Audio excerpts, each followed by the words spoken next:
2 দশক পেরিয়ে গেলেও চট্টগ্রাম নগরবাসীর কাছে এখনো মূর্তিমান আতঙ্কের নাম সাজ্জাদ হোসেন খান। তার সমসাময়িক শীর্ষ সন্ত্রাসীরা কেউ কেউ কারাগারে, কেউ আবার ক্রসফায়ারে পড়ে নিহত। তবে ইন্টারপোলের রেড নোটিশ নিয়েও সাজ্জাদ দিন কাটাচ্ছেন বহাল তবিয়তেই। বিদেশে বসেই তিনি ঠিক করছেন নিশানা, ফোন করে পাঠাচ্ছেন চাঁদার নোটিশ। তার কথায় চট্টগ্রামে চাঁদা তুলছে তার কয়েক ডজন অনুসারী। কথা অনুযায়ী চাঁদা না পেলে চলে গুলি, ছোড়া হয় বোমা, আগুন লাগানো হয় বাসাবাড়ি ও ব্যবসা প্রতিষ্ঠানে। 1999 সালের 2 জুলাই পাঁচলাইশ ওয়ার্ড কমিশনার লিয়াকত আলী খানকে হত্যার মাধ্যমে আলোচনায় আসেন সাজ্জাদ। তার নেতৃত্বে 2000 সালের 12 জুলাই নগরীর বহদ্দারহাটে দিনে দুপুরে ব্রাশ ফায়ারে খুন করা হয় ছাত্রলীগের 6 নেতাকর্মী সহ 8 জনকে। ওই হত্যাকাণ্ডের ঘটনায় সাজ্জাদ সহ 4 জনের ফাঁসির রায়ও দেয় আদালত। ভয়ঙ্কর সেই হত্যাকাণ্ড আজও চট্টগ্রামবাসীর মনে আতঙ্কের সৃষ্টি করে। 2001 সালের 3 অক্টোবর দীর্ঘ বন্দুকযুদ্ধের পর বায়েজিদ থানাধীন চালিতাতলী এলাকা থেকে AK-47 সহ গ্রেপ্তার হন এই বিপজ্জনক শীর্ষ সন্ত্রাসী। তবে 4 দলীয় জোট সরকারের মদদে 2004 সালে জামিনে মুক্তি পেয়ে দুবাই পালিয়ে যান সাজ্জাদ। বিদেশে বসেই সহযোগী নূর নবী ওরফে ম্যাক্সন ও সরোয়ার প্রকাশ বাবলার সাহায্যে নিয়ন্ত্রণ করতে থাকেন চট্টগ্রামের চাঁদাবাজি ও সন্ত্রাসী কার্যক্রম। 2020 সালে সরোয়ার কাতার থেকে দেশে ফিরে এলে গ্রেপ্তার হন পুলিশের হাতে। অন্যদিকে 2022 সালে ভারতীয় পাসপোর্ট সহ গ্রেপ্তার হন নূর নবী ম্যাক্সন। তমাল চৌধুরী নামে ভারতীয় পাসপোর্টও রয়েছে তার মৃত্যুর গুঞ্জনও। এছাড়া বিভিন্ন সময়ে পুলিশের হাতে গ্রেপ্তার হয়েছে তার আরও বেশ কিছু সহযোগী। তবে হুলিয়া নিয়ে বিদেশে বসে এখনও চাঁদাবাজির নিয়ন্ত্রণ করছেন চট্টগ্রামের আলোচিত এই সন্ত্রাসী।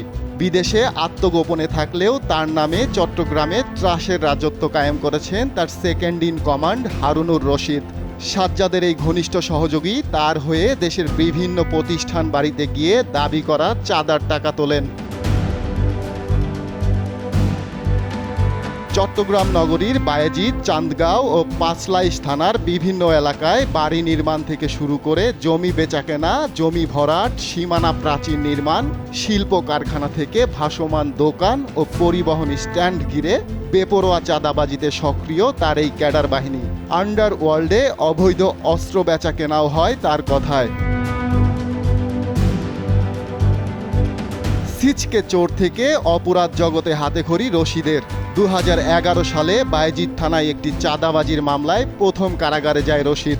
2015 সালের পর সাজ্জাদের চাঁদাবাজি ও অস্ত্র ভাণ্ডারের নিয়ন্ত্রণ যায় রশিদের হাতে। সেই থেকে বেপরোয়া রশিদের লাগাম টানা যায়নি আর। কথায় কথায় অস্ত্র প্রদর্শন কিংবা গুলি ছোড়ে রশিদ ও তার আরেক সহযোগী মুন্না। আগুন লাগানো যেন তাদের জন্য সাধারণ ঘটনা। আর চাঁদার টাকা না পেলে অস্ত্রের মুখে বাড়ি থেকে তুলে নিয়ে যাওয়ার অভিযোগও রয়েছে তাদের বিরুদ্ধে।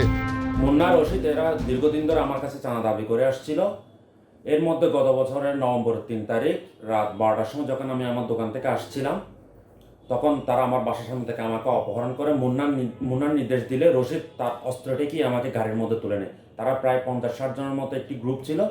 পরবর্তীতে আমার ফ্যামিলি এবং আমার বন্ধু বান্ধব থানায় যখন যোগাযোগ করে, তারা আমাকে খুব বাজেভাবে মারধর করার পরে রাস্তায় ফেলে দিয়ে চলে যায়। এবং আপনারা এখানে খবর নিলে জানতে পারবেন, এই রশিদের একটি গ্রুপ আছে যারা সশস্ত্র অবস্থায় এলাকায় মহড়া দেয়, বিভিন্ন বিল্ডিং বা যেখানে যে যার ব্যবসা প্রতিষ্ঠান আছে সবাইকে চাঁদাবাজি করছে, টাকা ছাড়া কাউকে নিস্তার দিচ্ছে না। কেউ হয়তো বয়ে মুখ খুলছে না। আমরা সচেতন নাগরিক হিসাবে আমরা এই ব্যাপারে মামলাটা করেছি। সম্প্রতি চাঁদা না পেয়ে ওসমান নামের এক ব্যবসায়ীর প্রতিষ্ঠানে দেশীয় অস্ত্র নিয়ে ভাঙচুর চালায় রশিদ। এর আগে গত 27 জানুয়ারি বিদেশি শটগান হাতে ছাত্রলীগ কর্মী রিয়াজ আহমেদ সাব্বিরকে তুলে নিয়ে যায় রশিদ বাহিনী। নয়ারহাট থেকে তানভীরুল নামে এক ব্যবসায়ীকে অস্ত্র ঠেকিয়ে অপহরণ করেন রশিদ। চাঁদা না দেয়ায় হত্যার পরিকল্পনা ছিল তাদের। তবে পুলিশের দ্রুত তৎপরতায় প্রাণে রক্ষা পান এই ব্যবসায়ী। রশিদ আমার দোকানে অস্ত্র নিয়ে হামলা করে, বলেছে 3 লাখ টাকা চাঁদা দেওয়া লাগবে। 3 লাখ টাকা চাঁদা দিলে দোকানদারি করতে পারবি, না হলে দোকানদারি করতে পারবি না। রশিদ যে আমার দোকানে হামলা করছে তার ভিডিও আছে।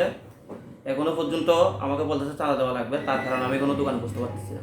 আমি এর প্রতিকার চাই। প্রবাসীদের কাছ থেকে নীরবে চাঁদা আদায়ের ঘটনাও ঘটছে এই সন্ত্রাসী বাহিনীর দ্বারা। রশিদের বিরুদ্ধে নগরীর বিভিন্ন থানায় 15টি মামলাসহ একাধিক জিডি থাকলেও প্রকাশ্যেই ঘুরে বেড়াচ্ছেন নগরীতে। গত 7 বছরে একবারও আইন শৃঙ্খলা বাহিনীর নাগালে আসেননি সাজ্জাদের প্রধান এই সহযোগী। এমনকি তার হেফাজতে থাকা সাজ্জাদের অবৈধ অস্ত্রের ভাণ্ডার উদ্ধারেও তৎপরতা নেই পুলিশের। অভিযোগ রয়েছে বায়েজিদ থানা পুলিশের বিভিন্ন কর্মকর্তার সঙ্গে তার গোপন সখ্যতার। এদিকে বাংলাদেশ থেকে পালিয়ে প্রায় 1 দশক দুবাই ছিলেন সাজ্জাদ। সেখানে আবদুল্লাহ পরিচয়ে পাঞ্জাবের এক নারীকে বিয়ে করে ভারতের পাঞ্জাবে অবস্থান করছেন তিনি। সেখানে বসেই চট্টগ্রামে দেদারসে চালিয়ে যাচ্ছেন চাঁদাবাজি ও সন্ত্রাসী কার্যক্রম। আর তাকে গ্রেপ্তারে পুলিশ বেশ কয়েকবার ইন্টারপোলে চিঠি দিলেও মিলছে না কোনো সাড়া। সজীব কর, কালবেলা।